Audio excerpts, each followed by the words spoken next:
हमारे लिए आज की तलावत आस्तर 14वां बाब पहली आयत और तीसरी से 5वीं और फिर 12वीं से 14वीं आयत। और आस्तर मलका ने भी आने वाले ख़तरे से डर कर खुदावन से इल्तिजा की और खुदावन इसराइल के खुदा की मिन्नत करके कहने लगी, ऐ मेरे खुदावन, तू ही अकेला हमारा बादशाह है। मुझ तन्हा औरत की मदद कर जिसका तेरे सिवा कोई मददगार नहीं, और ख़तरा सर पर है।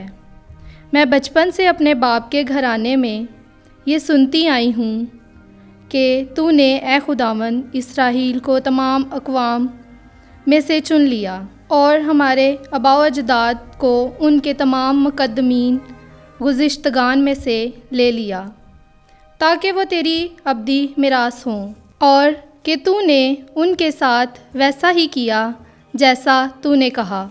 ए खुदावन, हमें याद कर और हमारी मुसीबत के वक्त हमारी मदद कर।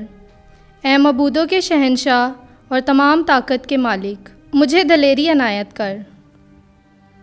शेर के सामने मेरे मुंह में मुनासिब बातें डाल और उसके दिल को हमारे दुश्मन की नफ़रत की तरफ तब्दील कर, ताकि वो अपने हम ख्यालों के हमरा हलाक हो।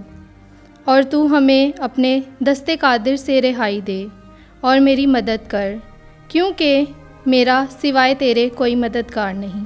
पाक कलाम के पढ़े और सुने जाने पे खुदाम की ख़ास बरकत हो। खुदाम का शुक्र हो।